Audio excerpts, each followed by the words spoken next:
Welcome to The Fight with Teddy Atlas, presented by Dynamic Striking. I'm Ken Rideout, joined as always by the voice of MMA, Teddy Atlas, and today's very special guest coming off his debut win in the UFC, the great Paddy, the Baddy Pimblett. Paddy, welcome to the show. Thank you very much for having me. I appreciate you having me on.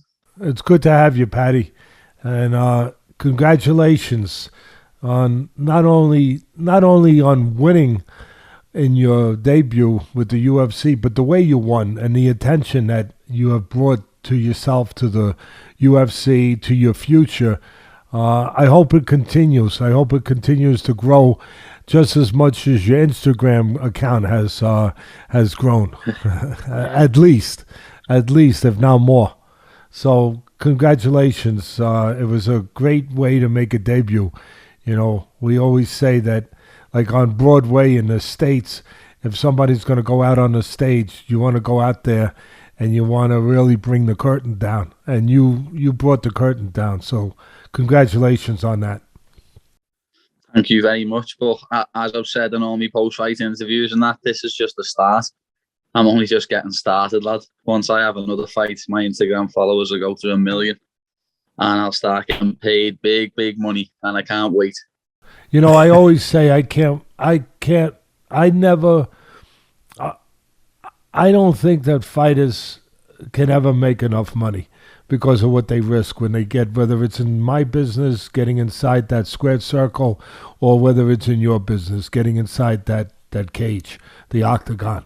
They can never get paid too much as far as I'm concerned. So make as much money as you can, get as many people excited as you are, continue to grow your brand, and continue to be a good example for people out there, you know, to follow you, to want to be like you in a way that they can make something out of their own positions, their own lives. You know, continue to be that kind of good example, good role model. You seem to be that, and I wish you nothing but the best.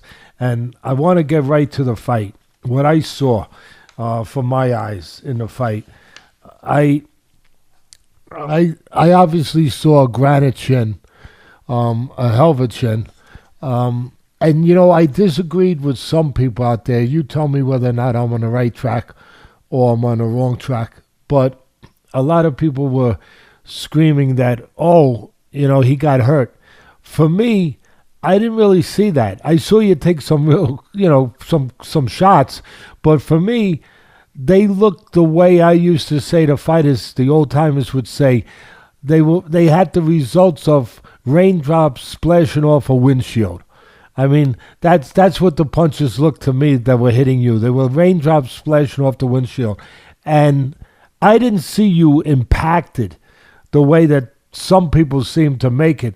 I just saw a granite chin, I saw a granite will, and I saw an exciting guy.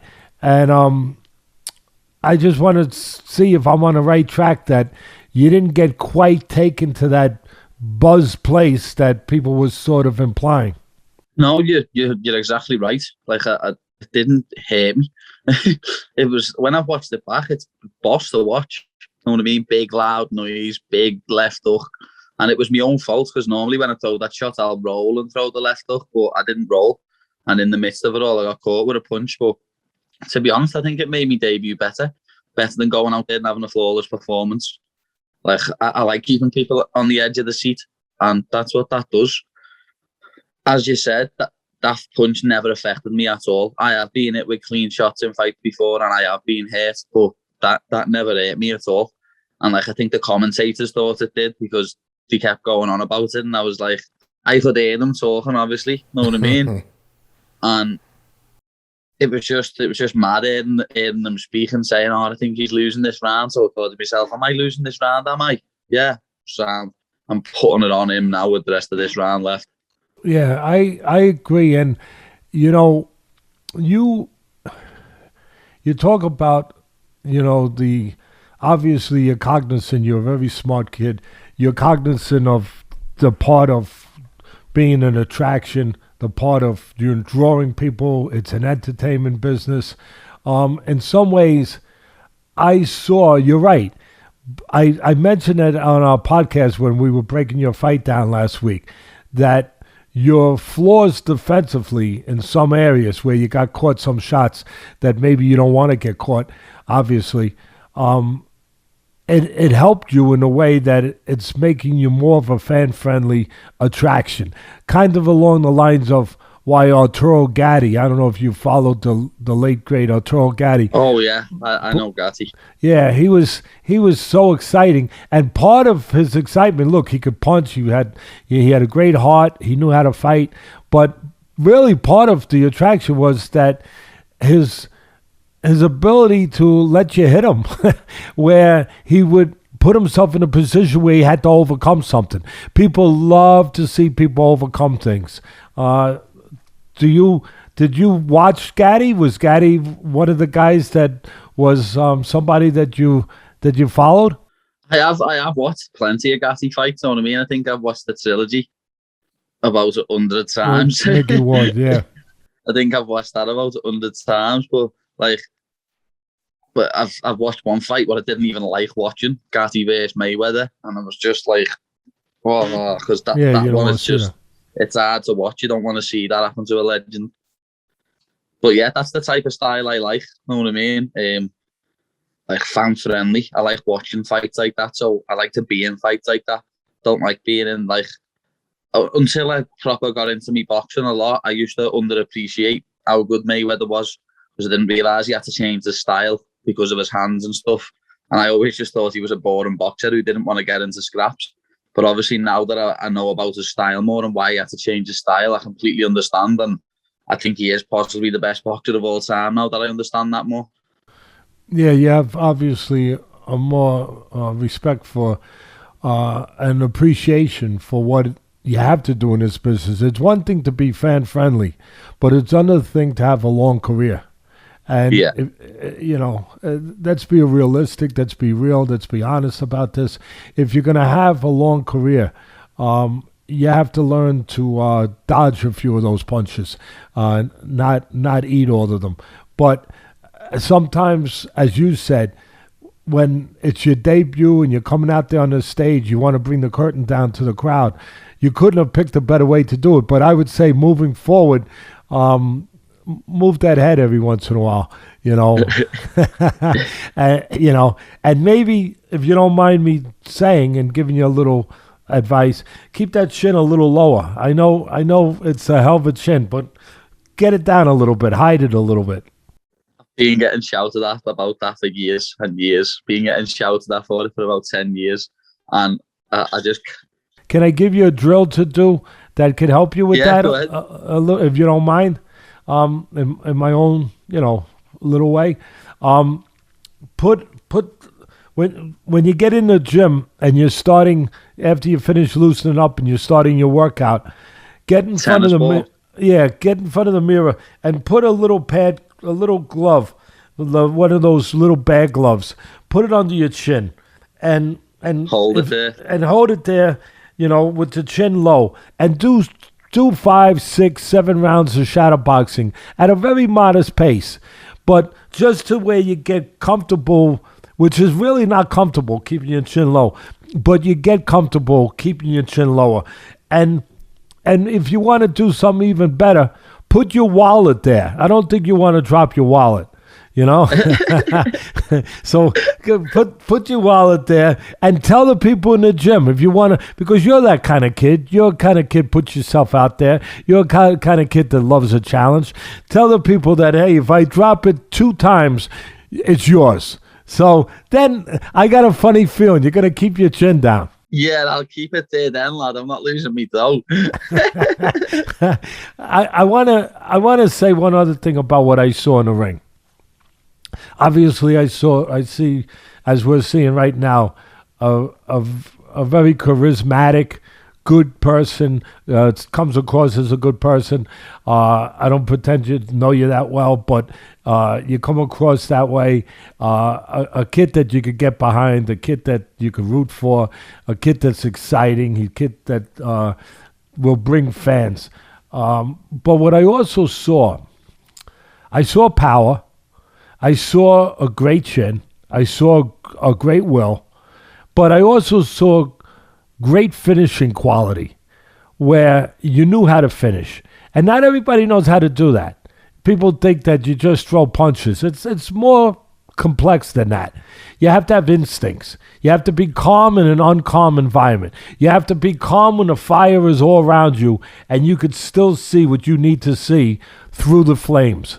And that's a quality. There's a quality. There's a mentality to that. And the special ones, Jack Dempsey, if you go way back, Joe Louis, Mike Tyson, they were good finishers, but not just because they had power and they threw punches, because of what I'm talking about, because they were able to stay calm during that time and know what punches to throw, know when to step forward and how to step forward or step to the side. And I saw something in you. I saw you up against the cage.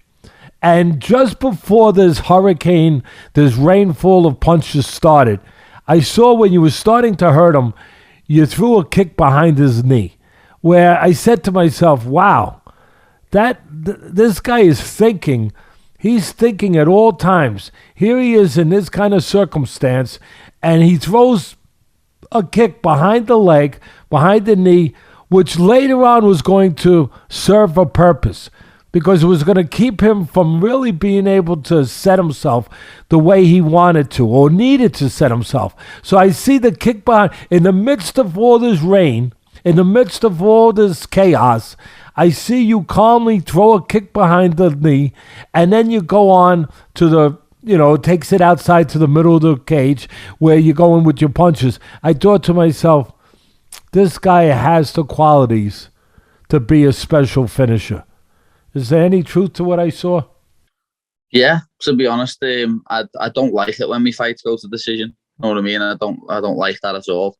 And if you would have seen me Instagram over the last few days, that sequence, the flying knee into pushing our opponents against the wall and throwing punches, that's something that we do in our gym. It's a finish we work on, getting someone against the wall so they've got nowhere to go. Because then you can't lean your head out of the way of shots. You're stuck against the cage. And then you just bag bomb. Just it's something to do with my boxing coach, bag bombing. I just bag bombed him until I took his head clean off his shoulders. And that's what I plan to do in all my UFC fights. I plan to come out and put on a show for people and get the finish. I am a finisher. Whether it's on the feet or on the ground, I am a finisher.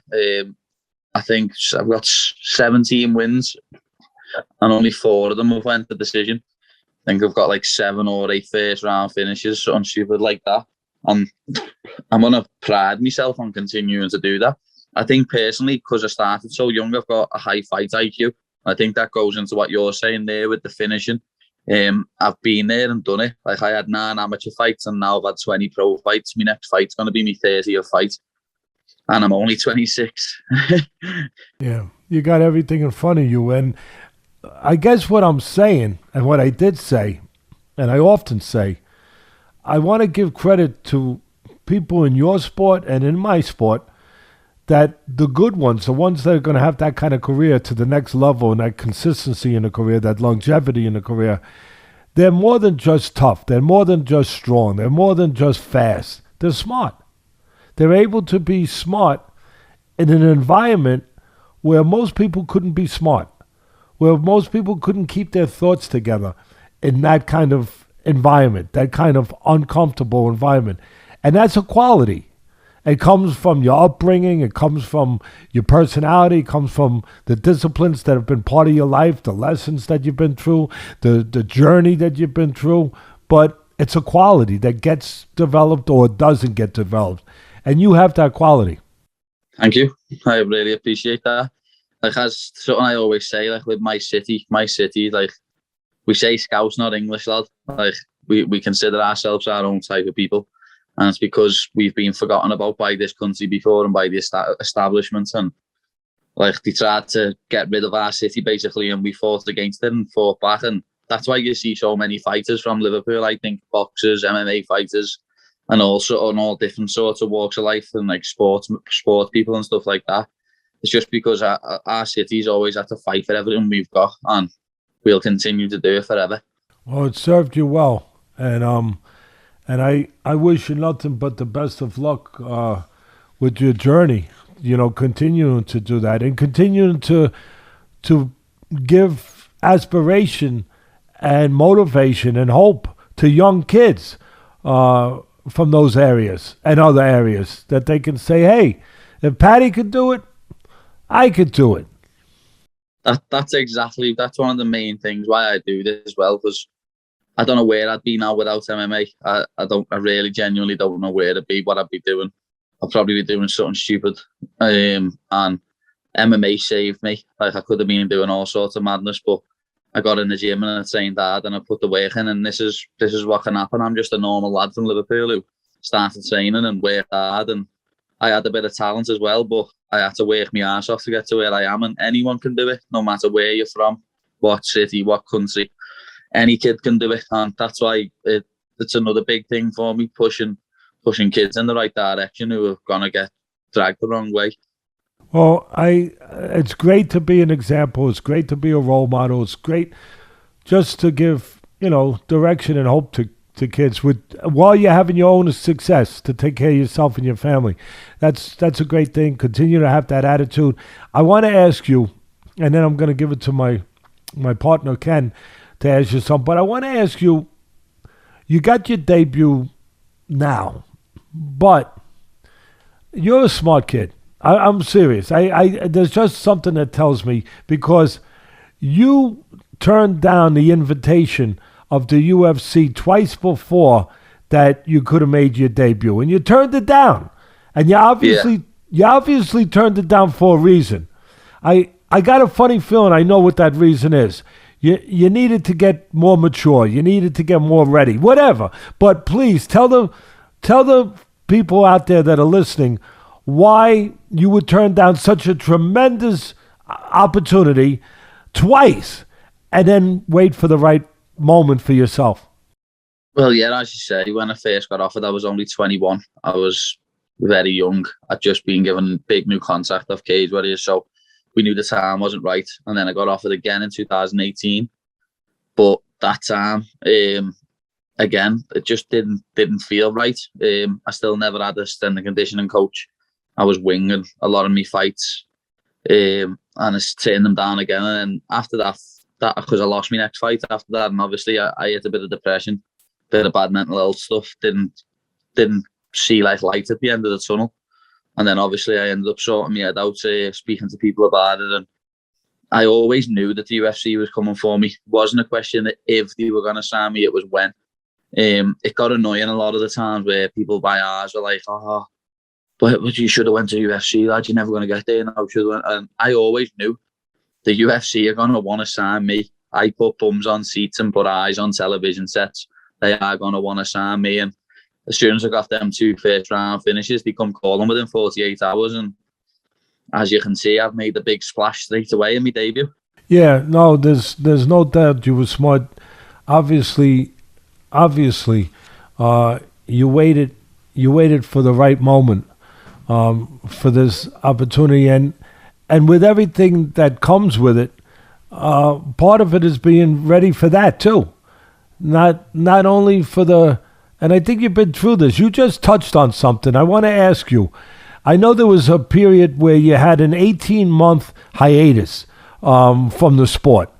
What was going on in your life during that period?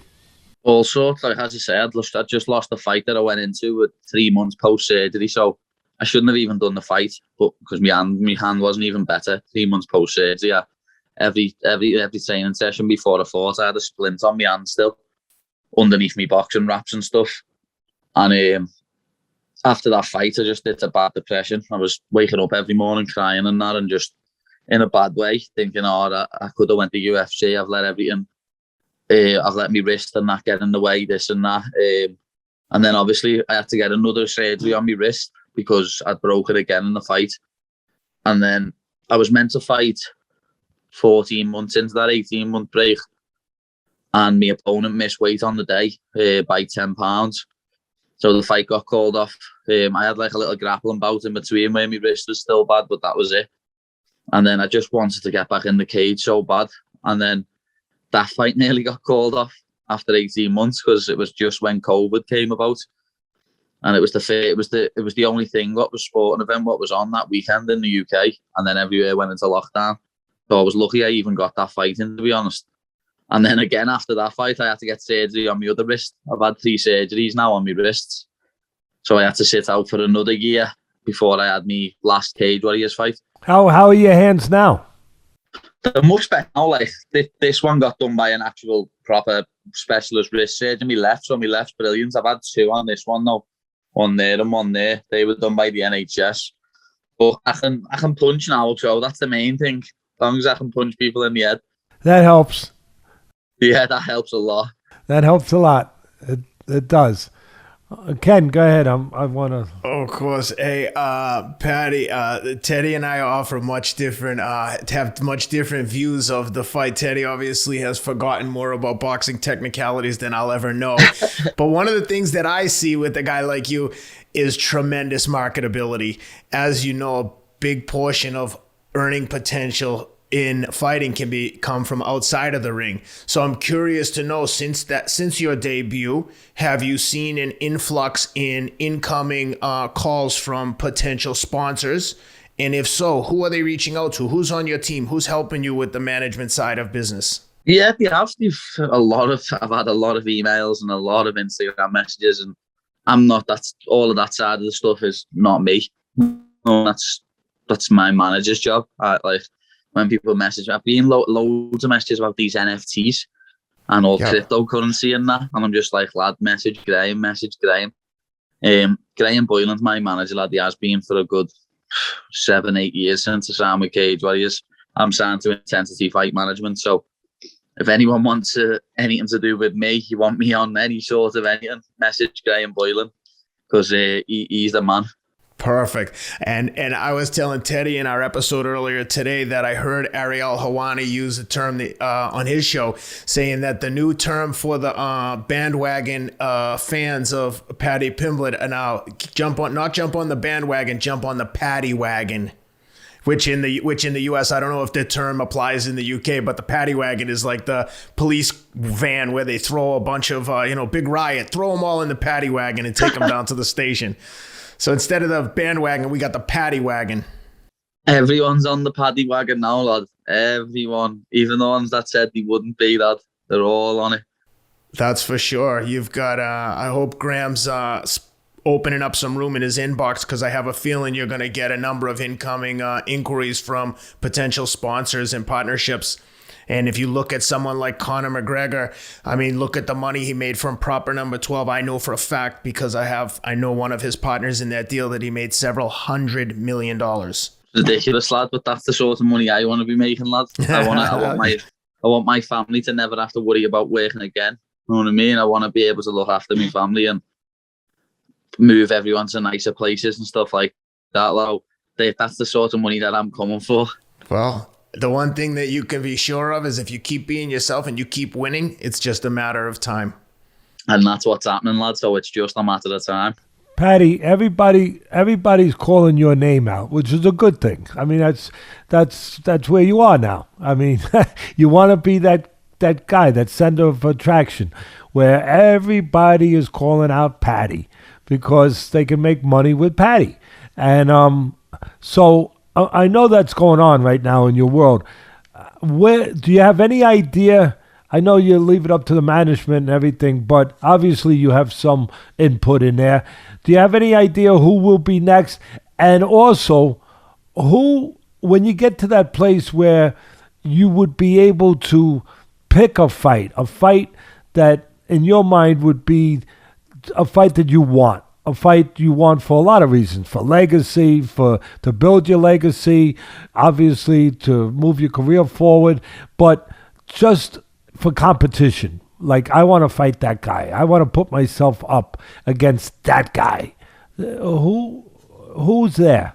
It's obviously the top guys in the division. You know what I mean? As I say, for now, I don't care who you put me up against who you want. So whoever's on the contract, whatever name's on there, I'll sign it. But as I get to the upper echelons, I want to fight the best. Obviously, like at the minute, I think the best 155 in the world is Dustin Poirier, even though he hasn't got the belt. I think he's going to win the belt. But then obviously Oliveira's brilliant. I rate Islam Makhachev as well. I'd like to fight people like that, the top echelons of the division. Michael Chandler, Justin Gagey, you know what I mean? People like that. they're the top 5, I think. And in the next 2 years, that's what I want to be fighting. Now, before that, and those are obviously the top names, as you just said, and I wouldn't expect anything less. You want to obviously put yourself against the best. You want to be the best, and you have to fight the best to be the best. What are there? Can you give us any idea of now, before you get to that level, before you get to those guys, who is being thought about? What kind of guys are being thought about now? I'm not looking into anyone. I don't need to. As I said, like the amount of people what are talking about me on Twitter and Instagram, fighters in the 155-pound division, even fighters in other divisions, lad, with like they're all making pictures with my hair on them, and it's like, do you want to jump on the Paddy wagon, lad? Like, people can use my name all they want, but I'm not going to be mentioning anyone's name. I don't need to. I'll just sit here and smile while everyone else uses my name for clickbait. And your hair, and use your hair. And matter of fact, Dana White is using your hair too, I understand. Yeah, that picture was brilliant. Someone made and sent me. I had to put that up. That was hilarious. He'll have a Liverpool top on soon with Mo Salah on the back. That was pretty funny. What will be, I mean, your management will take care of it. When do you expect to be back in the cage? Let's look at that. Before the end of the year. Oh, wow. Definitely. All right. Wow. Yeah, 100%. Late November, early December, something like that. I'm happy to get right back in there. Just got to get me form X-rayed this week. Obviously, get me medical suspension wiped, and then I'm ready to rock and roll again. I'm a bit fat again, as you can see. I don't look like I did last week. I've got a good few pounds to lose now, but it can all be done in 8 weeks. So we can see how you looked last week right here. You made the Hall of Fame in your UFC debut. You're up on the Wall of Fame already. Nice, that's what we like to see. You have good company there. We've had Israel Adesanya, Francis Ngannou, Dustin Poirier, all the champions, Brandon Moreno. Yeah, and all the men with the belts. And now Paddy the Baddy. Sounds good to me, lad. I'll be getting mentioned with them names in the next few years, lad, when I have got that belt wrapped around my waist. Well, sure you will, and we hope that you will. Can you talk a little bit about the? I will. Talk a little bit about the family vibe going on in your gym. I saw Molly McCann come run into the cage when you were fighting. I love to see that. I love the camaraderie amongst teammates. Tell me a little bit about the guys in your gym and how they motivate you and how you motivate each other. Yeah, I always say it with Molly, lad. Molly's big sister. You know what I mean? She really is. And Rimmer, who's our head coach, we call him Uncle Rim. It's just what we do in the gym, lad. We're such a close-knit little firm. My other head coach, Ella Sampson, and Adam Venti, and another assistant head coach, I've been training with them for 10 years, 11 years. They were both pro fighters themselves who are now retired and are coaching in the gym. And at the minute, we've got the best coaching team and the best fight team we've ever had in the gym. And we've seen some good fighters come and go in our gym, but I've been training there now 11 and a half, nearly 12 years, and the fight team we've got at the minute is just next level. Like, over the next year or two, you're going to see about another 4 or 5 people from next generation get signed to the UFC. That's what's happening, believe me now. Wow, that's excellent. The other night, Paddy, the former UFC champion Belfort, he fought one of these. In this case, it was very sad, but one of these sideshow events. Sideshow stuff, yeah. And he fought. He wound up beating Evander Holyfield, who, of course, it was very sad because Holyfield at 58 was just a shadow of himself. But the reason why I bring it up is that Belfort, I believe, was your inspiration when you were about 15 years old. I believe he was the one who kind of got you started in MMA. Can you talk about that? He was the first live event what I watched. I watched him fight Rich Franklin. It was his first UFC fight back. That was the first event I stayed up for and watched live. And I went for a run after it at like 6 a.m. because obviously the fight's on a different time in England. I went for a run after it, like 6 a.m. and joined the gym about a month or two later. And like the Belfort, it was just, his style is so exciting. His MMA style, no matter whether he's on the ground or he's on the feet, he's always trying to finish you. And that's what I always wanted my style to be like.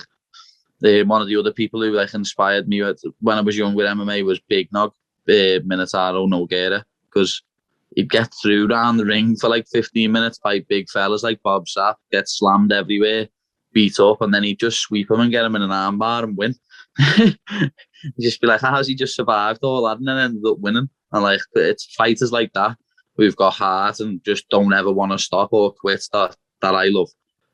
Yeah, those are the guys that would attract the kid's eye to be. I'm going to be like him. I'm gonna be exciting, and I'm gonna find a way to win. I'm gonna overcome whatever the hell is in front of me. But I also noticed that that you're very good at being aware of what you need to be and the way you need to position yourself and talk when the fight's over, with the cameras, with everything, and now of course handling all this attention that you're getting. But you made your bones, before this. Obviously, it didn't start in the UFC. It started in the Cage Warriors. How important was that journey to get to where you've gotten to, not just with the experience and the technique that you learned and the mistakes that you were able to correct as you grew, but just in the maturity and the lessons, the life lessons that it gave you, because you were getting a lot of attention there. You won a featherweight title, and obviously the UFC was you were on their radar. So what was going on in your life then when you got all that attention? Was it too much too soon, and did it help you for now? Yeah, it was too much too soon. I won a world title when I was 21, hardly training, partying all the time, and I thought that was the life, that I could do that forever. So I did until I kept going out and partying all the time leading up to a fight and not training properly, and just my whole fight camp was about losing weight. So because of that, now I'm just a complete athlete. I'm a super professional, where back then I really wasn't. I didn't have an S&C regime. I was just doing my sparring, my jiu-jitsu and my striking and wrestling. Wasn't doing any sort of weights, any really sort of conditioning. I was just winging it, going into fights, and I'd get shouted at all the time by my coach, but he'd never, as I say, he'd never not turn up with me. He'd always be there with me. And in the end, I had to lose a fight or two to learn lessons like that. And I'm glad I done it on Cage Warriors and I didn't have to do it in the UFC, because, as you know, the UFC's got cutthroat business. I'm glad that I've sold out arenas on my own, just with the Cage Warriors name attached to it, without the UFC name attached to it. Because I know now that with the UFC name attached to it, I sell out any venue in the UK easily. Yeah, well, you've grown up. And that's important. And you're ready for this next chapter, I guess you could say, in your life. And I could see that. I could see the way that you're talking about it. Yeah, that got me, like, as I say, Cage Warriors got me in very good stead. I can't thank Cage Warriors enough. Like, even like all the media stuff and stuff like that. Obviously, the UFC is a whole new level of media, but doing all the stuff for Cage Warriors, what I've done over the years, has got me prepared for it. Fighting in front of so many people and on Cage Warriors shows has got me prepared for it. There's no other shows like Cage Warriors in the UK. If you're not fighting on Cage Warriors, you're fighting in sports halls with like 1,000 people there. So, as I say, I can't thank Cage Warriors enough. They built me into the man and the fighter I am today. Yeah, well, that's gracious of you and proper of you to say that, and to say that should be said, and I appreciate that. You're 26 years old. Obviously, you have an appetite. What weight class are you in right now? Right now? Yeah. Right now, I'm easily a weighing in at middleweight, but I'd say I'm a light heavyweight at the minute. Will you have enough time to properly get the weight down in all seriousness? Yeah, it'll only take me a few days to lose about 5-10 pounds straight away. And then it's just like getting the weight back off. As I say, I've been eating about 6,000 to 7,000 calories a day easily the past week. Like the amount of chocolate that I eat is just ridiculous. Yeah, well, you earned it, but I understand it. But yeah, you have to, of course, keep worse than the chocolates, of course, would be the whiskey bottles that Dana White sent to your room after the fight. Where are they? Well, that's more important. They all got drank. Molly and Jack Shaw drank more of them than me. I only had a little taste. I'm not the biggest drinker. Good for you. I'm all about me food. Good for you. Good for you. Good for you. I love your accent. I would buy a ticket to watch it just for the accent. A lot of people love the accent, lad. A lot of people can't understand it though, so I'm glad you can. You mentioned possibly December to get back in the cage. I know there's a big pay-per-view event with Dustin Poirier and Charles Oliveira, December 11th in Vegas. Yeah. Never know. They might want me on that one. I'm game to open up the main card again on that. Yeah, they definitely might want you on that one. And I know you already kind of said it already, really. But who do you obviously you like Poirier to win that fight. That's a good fight. That's a tough fight. That's a very competitive fight. And Dustin's a friend of ours, and he comes on the show a lot. And obviously we're always in his corner. But that's a tough fight, that Oliveira. Yeah, it is a very tough fight. Wherever the fight goes, Oliveira can finish you, whether it's on the floor or standing. He's got good hands, good kicks, very good submissions off his back and on top. But I just think if Michael Chandler can clip you like that and put you down and nearly finish you, then Poirier's going to do it. Poirier's got brilliant finishing instincts when it comes to fighting. He does. He does brilliant finishing instincts. And once he has you hurt, 9 times out of 10 he is finishing you. And I think he will catch Oliveira in the first 2 rounds and he will finish him. Yeah, you have a good eye because he is I've said it on our show when I've talked to Dustin that he's a brilliant finisher.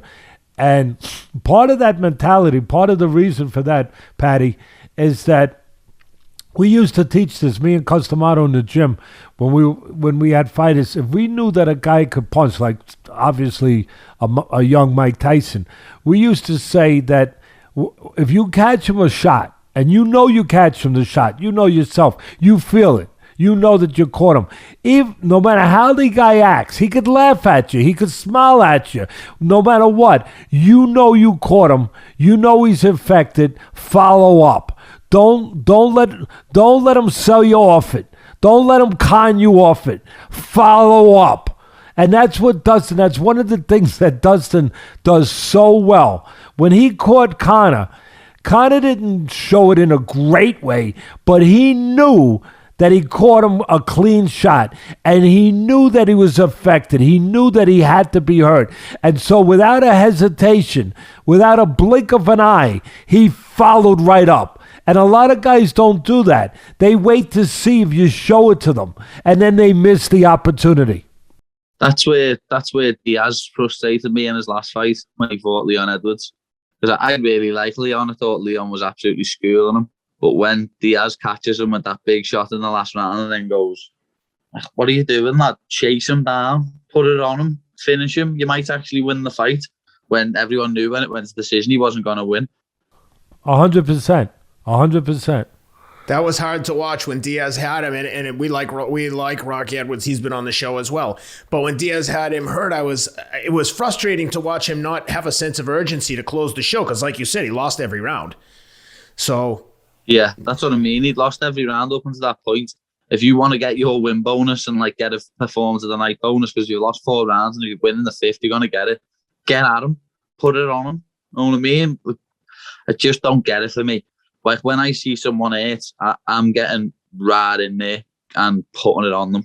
I don't think I'll ever do a walk away KO because I want to hit you. I want to make sure that the fight's over. Yep. You know what I mean? I wouldn't be into kicking someone in the head and then walking away and the ref not stopping it. I want to make sure the fight's over and then we can be sound. Until then, I'm gonna try and kill you. Yeah, I mean that's the reality. That if I remember one time when I had Tyson. You just reminded me of something. I had Tyson, a young Tyson who was about 14 years old, and I had him in the Bronx fighting in one of these smoker fights, getting him an experience in a smoker fight, they called it. And we're up there, and it was supposed to be an exhibition because nobody wanted to fight Tyson at that time. He was only 14, but he was already getting a little reputation, and he could punch like hell. Like the old timers would say, Paddy, he hit you on top of the head and fractured your ankles. So so nobody wanted to fight him, and my job was to get him experience. I've been working with him in the gym, teaching him how to fight, but now you got to fight. You can't become a fighter without fights. It's impossible. So you teach him, then you got to get fights. So it was time to get fights, and I had to do my job. So I talked him into doing an exhibition. I said, look, we'll put the big gloves on. We'll put the big gloves on instead of 10 ounce, and we'll call it an exhibition where there's no decision at the end. But it's still going to be a regular fight. I knew that. Tyson knew that. Everybody knew that, So we go in there, and not to mention, the other guy's 18 years old. My kid's 14 years old. So I still had to go through these kinds of things to get experience for Tyson because of his ability and because of his reputation. So he fights, they go in there, and before the bell rings, Tyson looks at me. I say, look, be alert. Obviously, you see how he treats it. If he treats it like a fight, you treat it like. But don't be the guy that find it out late. Don't find out late. So he said, okay, I won't find out late. Don't worry. Well, he sure as hell didn't find out late. Anyway, he goes in there, and it's his nature to get rid of guys anyway. So he goes, like you just talked about. He knows what he's in there for. He knows what could happen. So he goes in there, even at 14 years old. So he goes in there. The other guy throws, a big shot at him. He slips it, bang, bang, bang, and he knocks the guy, he hurts the guy, goes right after him. Some exhibition, I tell you, it didn't look like an exhibition. He goes right after him on the ropes, hits him 3 more shots, falls outside the ring, outside on the ring apron, out cold. And afterwards, when it's all over with now, and they revive the guy, they get the guy up. He wants to come after Tyson. Him and his coach want to come after Tyson. So I got right in the middle. I said, hey, back up before we have another problem right now. Back up, you're not going. He goes, well, it was supposed to be an exhibition. And then Tyson's right behind me. Tyson says, I wasn't trying to do nothing to him. He wasn't trying to do to me. And 100%. Spot on. 100%. 100. He looked at me. He said, Teddy, I was only doing what he was trying to do. I said, you don't have to explain to me. We don't have to explain to me. So, exactly right. Customato would always say, when I was training the fighters, he'd say, Teddy, you're in there with a guy. If you have a guy, everyone has their different attitudes, their different approaches of what they believe and how to go about it. You know that. Everybody's got their different styles, their different ideas. Some guys say, be careful, be this, be smart, don't make a mistake. Of course you don't want to make a mistake. Of course you want to be smart. But Cuss would always say to me, listen to me, Teddy.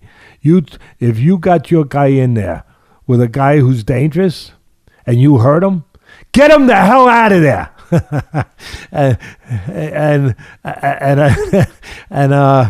That's that. I never forgot that. And obviously, you've learned the same thing, and I would have to say, yes, I agree. Do it smart. Do it smart. Do it the way you've been doing with good instincts, smart. Maybe you feint the guy a little bit in case he's looking to sucker punch you, because he's hurt. Maybe you give him a little feint. You come in behind the jab. Do it properly. I love the way you talk. I'll say it in your lingo. Do it proper. Do it proper. You have got to do it properly, lad. I always say as well, you want to finish it as fast as we don't get paid no overtime, us, lad. We only get paid the same amount, so you want to get it done fast. Yes, sir. Yes, sir. You get paid the same. That's right. Absolutely. Paddy, it's been a pleasure. Unless Ken has something to say to you, I just want to tell you it's been a pleasure talking to you, pleasure having you on our show, and we wish you nothing but continued success and the continued ability also to inspire other young people. Thank you very much. I appreciate you having me on, and I'll be back on in the future after I win a few more fights. Don't you worry about that. Yeah, well, I will be in London 2 weeks from tomorrow, so if I need any muscle to keep any troublemakers at bay, I'll give you a shout. I'm coming over to win the London Marathon. You'll have a task. You'll have a task there, lad. London's about 160 mile away from us. That's close enough. You mean to tell me that everything in England isn't just a few minutes away? No. No, it's not like Texas where it takes 10 hours to get from one side to the other. But I drove home from Cornwall to Liverpool today. Well, my missus drove home, and that took us like 7.5 hours. Oh, wow. Wow, that was a long journey, but that's the very end of the country. Land's End and stuff, Cornwall. Yeah. Well, I'm just teasing you. I lived in London for a couple of years back when I was a young man, but I am coming over to win the London Marathon in 3 weeks, so maybe we'll see you there. Sounds good. Wishing you the best of luck. Thank you, brother. Like Teddy said, thank you for being with us. We really appreciate it. Look forward to having you on in the future. Maybe you'll come on and show us the belt when you're the champion. I will do. Don't you worry. I'll be back on. Thank you, Paddy. Thank you. Best of luck. Thank you very much. Best to you and your team. Same to you, Paddy. Thank you. Thank you, Paddy. Thank you. Best of luck.